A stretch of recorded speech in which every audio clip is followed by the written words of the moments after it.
बिस्मिल्लाहिर्रहमानिर्रहीम। अस्सलाम वालेकुम नाज़रीन, आप यूट्यूब चैनल देख रहे हैं। मैं इमरान खान हूँ। सबसे पहले तो एक बड़ी खबर मैं आपको बताऊँ, एक रौला नया पड़ गया पाकिस्तान में। पड़ता रहे रौला, यानी ये तो इंटरनल चीज़ें हैं और इस्टेब्लिशमेंट की और सियासी जमातों की अपनी अंदर की लड़ाइयाँ हैं। और जब तक इस्टेब्लिशमेंट पाकिस्तान की सियासत के अंदर रोल प्ले करती रहेगी, तब तक ये गंद और खिचड़ी पाकिस्तान की सियासत में पड़ी रहेगी।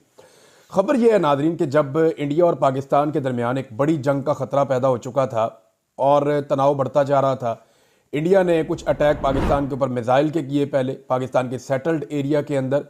और उस वक्त जब ड्रोन्स चल रहे थे बहुत बड़े पैमाने पर, तब मिलिट्री एस्टेब्लिशमेंट में ये डिस्कशन हुई कि वाकई जो पाकिस्तान तहरीक इंसाफ कह रही है, या जो नुक्ता मैं भी बार बार उठा रहा था कि इमरान खान को इस वक्त अडयाला जेल में नहीं होना चाहिए, उन्हें महफूज बनाना रियासत की जिम्मेदारी है। उस वक्त इसके ऊपर डिस्कशन हुई थी एस्टेब्लिशमेंट में, और जो क़यादत है उन्होंने बैठकर इसके बारे में बात की थी और इसके असरात का जायज़ा लिया था कि खुदा न खास्ता इंडिया ने अगर कोई शरारत की अडयाला में, तो पाकिस्तान के अंदर पूरे के अंदर आग लग जाएगी। और उस वक्त पाकिस्तान तहरीक इंसाफ के कुछ लोगों ने यह भी कहा था कि क्योंकि मोदी की नवाज शरीफ से दोस्ती है, तो नवाज शरीफ का सबसे बड़ा मुखालिफ जो है वो इमरान खान है, क्योंकि नवाज शरीफ की सियासत को तबाही इमरान खान ने किया है। मैं वैसे कोई दुश्मनी नहीं है इनमें, लेकिन नवाज शरीफ साहब की सियासत जो है वो पूरी तरह से बर्बाद तभी हुई जब इमरान खान साहब ने वो सारी की सारी पॉलिटिक्स की जो नवाज शरीफ साहब नहीं कर पाए। तो मियां साहब की तो पंजाब में और लाहौर में भी सियासत बर्बाद हो गई। तो ये भी खदशे का इजहार किया गया था कि नवाज शरीफ के सबसे बड़े मुखालिफ को रस्ते से हटाने के लिए मोदी कोई शरारत भी कर सकता है, ये भी बातें की गई। अब इसमें उस वक्त मिलिट्री एस्टेब्लिशमेंट ने जब डिस्कस किया कि इमरान खान को वाकई अगर हालात ज़्यादा ख़राब होते हैं तो जेल से निकालना पड़ जाएगा। अब इस सिलसिले में क्योंकि देखिए मिलिट्री एस्टेब्लिशमेंट जो है वो भी इस वक्त मौजूदा हुकूमत के साथ ये एक दूसरे के काने हैं ना, दोनों ने मिलकर डकैती मारी हुई है। अवाम के मैंडेट पे डकैती अकेली पीएमएलएन या पीपल्स पार्टी तो मार नहीं सकते थे, या इलेक्शन कमीशन तो अकेला ये करके दे नहीं सकता था। तो ये एस्टेब्लिशमेंट ने ब्यूरोक्रेसी को साथ खड़ा करके ये सब ने मिलकर डकैती मारी हुई है। अब वो जब डकैती आपने मिलकर मारी हो ना, तो फिर आप एक दूसरे को एतमाद में लेते हैं। तो ये जब हुकूमत को बताया गया एस्टेब्लिशमेंट की जानिब से कि इमरान खान साहब की हिफाजत के पेश नज़र और जो मौजूदा सूरत हाल है, इसमें एक तो कौमी यकजहती है, बाकी चीज़ें, अगर ये जंग ज़्यादा एस्केलेट करती है और मज़ीद बढ़ जाती है तो फिर शायद इमरान खान साहब को बाहर लाना पड़ेगा। तो इस पर जब ये बात पीएमएलएन ने इंटरनली डिस्कस की मियां मोहम्मद नवाज शरीफ साहब से, तो नवाज शरीफ साहब ने कुछ ऐसे जुमले बोल दिए गुस्से में, क्योंकि मियां साहब नहीं चाहते कि इमरान खान बाहर आए। मुंह से चाहे वो कह भी देंगे जनाब इमरान खान साहब के साथ ज्यादती हो रही है, उनको बाहर आना चाहिए, सियासत के लिए सियासतदान कुछ भी कर देता है, लेकिन मियां साहब नहीं चाहते कि इमरान खान बाहर आए।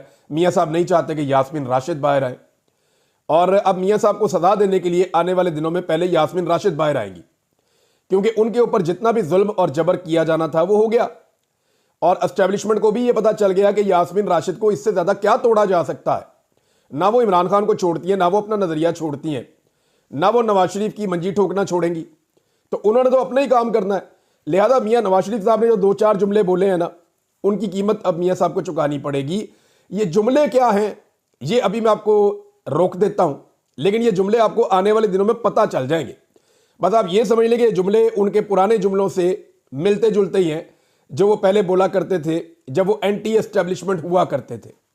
बहरहाल मियां नवाज शरीफ साहब ने मुखालफत की उस वक्त इमरान खान साहब को जेल से बाहर निकालने की, लेकिन फिर लकीली हुआ ये कि जंगबंदी हो गई।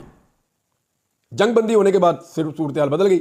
लेकिन ये एस्टेब्लिशमेंट को पता चल गया कि इंटरनली इनकी मीटिंग में हुआ क्या था। शाहिद खटक साहब ने भी इसको जो है वो क्लेम किया, मेंबर कौमी असम्बली हैं, उन्होंने तो बाकायदा यहां तक क्लेम किया कि नवाज शरीफ साहब ने इस तरह की बातें की है, लेकिन कंफर्मेशन उन्होंने नहीं दी। मैंने अपने एक दो सोर्सेज से बात की, उन्होंने कहा जी बिल्कुल ये जो बात है ये ठीक है कि बहुत ज़्यादा हालात ख़राब होने की सूरत में इमरान खान साहब को निकालना पड़ना था और उसके मल्टीपल रीजंस थे, और ये बात हुकूमत को एस्टेब्लिशमेंट ने बताई थी। अब जब ये बात नवाज शरीफ तक पहुंची तो लाजमी बात है फिर रिएक्शन आना था। वो जो मियां साहब का रिएक्शन आया उसे कोई ज़्यादा पसंद नहीं किया गया, लेकिन इसे कोई फ़र्क नहीं पड़ता। मेरे ख्याल में जो सियासी फैसले हैं वो सियासतदानों को करने चाहिए, और ये जो झूठी गिरफ्तारियां और जेलें हैं ये चीज़ें वैसे ही ख़त्म कर देनी चाहिए इस मुल्क के अंदर। अब एक और खबर नाजरीन चलाई जा रही है, और इसका आगाज़ होता है जब अली अमीन गंडापुर साहब ये कहते हैं कि इमरान खान साहब मुज़ाकरात के लिए राज़ी हो गए। उन्होंने और बहुत सारी बातें की। उन्होंने कहा जी कि मुझे हर हफ्ते मिलाना चाहिए इमरान खान से, मैंने सूबा चलाना है इमरान खान के विजन के मुताबिक, जब नहीं मिलाएंगे तो फिर मैं कैसे वहां पे उनके विजन के मुताबिक कैसे परफॉर्म करूंगा। फिर गंडापुर साहब ने कहा जी कि इमरान खान साहब मुज़ाकरात के लिए राजी हैं।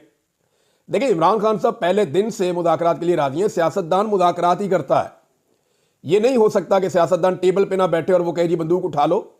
जो सियासतदान सड़क के ऊपर करता है या एहतजाज करता है वो प्रेशर बढ़ाने के लिए करता है, वो अवामी दबाव डालता है अपने सियासी मुखालिफिन पे, ताकि वो टेबल पे बैठ के जो अवाम की आवाज़ है उसको समझें और उन पर प्रेशर आए, उनको नजर आए कि अगले इलेक्शन में उनकी फिर दुर्गत बन जाएगी। लिहाजा इस वक्त बैठ के बात करना जरूरी है।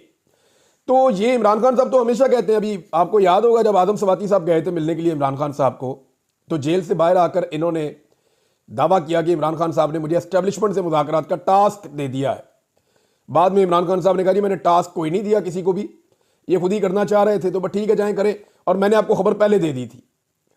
तो बल्कि इमरान खान साहब ने मना भी किया था।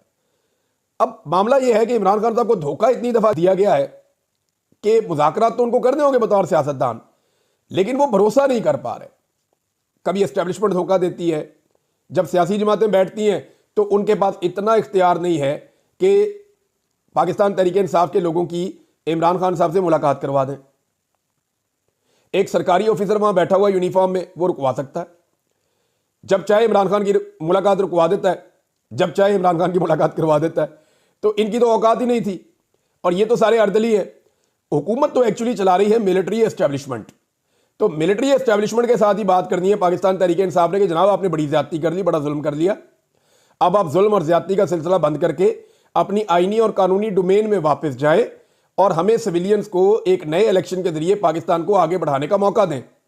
असल में तो वन लाइनर यही है ना, ये जो केस वेस है ये तो अदालतों के अंदर होंगे, इमरान खान साहब अपने आप को बेगुनाह साबित कर लेंगे, जहां नहीं होंगे वहां फंस जाएंगे। लेकिन जो असल मामला है वो ये है कि मिलिट्री एस्टेब्लिशमेंट को ये कहा जाए कि जनाब आपने जितना जुल्म और ज्यादती की है उसकी कोई तारीख में मिसाल नहीं है। अब आपने जुल्म और ज्यादती कर दी है, पाकिस्तान के लिए बेहतर यह है कि अब आप ये जुल्म और ज्यादती बंद करके अपनी कानूनी और आईनी डोमेन में वापस चले जाएं। लेकिन मिलिट्री एस्टेब्लिशमेंट को साथ में खौफ ये भी है कि जो हमने जुल्म और ज्यादती की है इस पर कहीं हमारी पकड़ ना हो जाए। और इमरान खान के बारे में उन्हें यह लगता है कि इमरान खान कहीं वो लीडर तो नहीं है कि जो वाकई में उनकी पकड़ कर ले।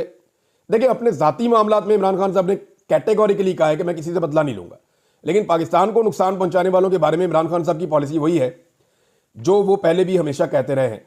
अब बैरिस्टर गौहर साहब ने, अच्छा एक तो ये खबर पहले आप देख लेना कि इस पर यह दावा किया गया कि इमरान खान साहब मुज़ाकरात के लिए राजी हो गए, अली अमीन गंडापुर साहब ने कहा, और उसके बाद कुछ खबरें लगना शुरू हो गई।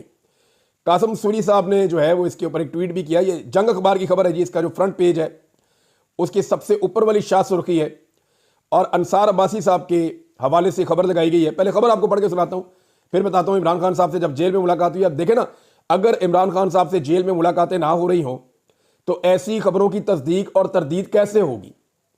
यानी जब आप खबर दे दें जंग जैसे अखबार के अंदर और ऊपर लीड छप जाए अखबार में, तो आप तरदीद अगर करने के लिए लीडर मौजूद ही नहीं है या उससे मुलाकात नहीं हो रही तो फिर आप तस्दीक और तरदीद तो नहीं कर सकते।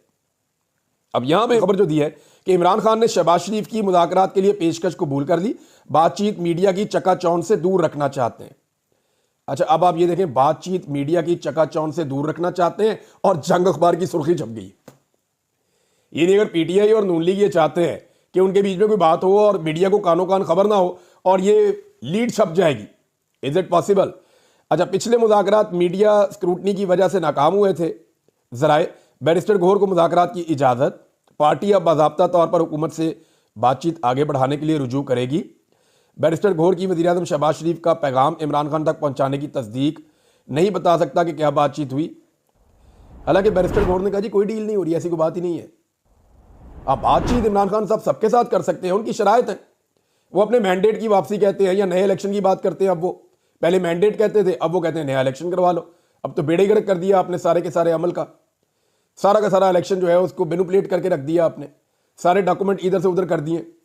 लिहाजा अब आप एक नया इलेक्शन करवाएं। दूसरा, इमरान खान साहब कहते हैं कि 9 मई की और 26 नवंबर की जुडिशियल इंक्वायरी करवा दें और बेगुनाह सियासी कैदियों को रिहा किया जाए। अब रिहाइयों का सिलसिला जो है वो नाज़रीन अब तकरीबन शुरू हो चुका है और थोड़े दिनों के अंदर आप देखेंगे कि आहिस्ता आहिस्ता बंदे बाहर आ जाएंगे। ये दावा किया जा रहा है। ये चीज़ें जो है ना ये इसी वक्त चलती हैं तो एकदम ख़राब भी हो जाती है, ये भी बात अपने ध्यान में रखें। किसी वक्त भी जहाँ दाव लगेगा मिलिट्री एस्टेब्लिशमेंट का और उन्हें लगे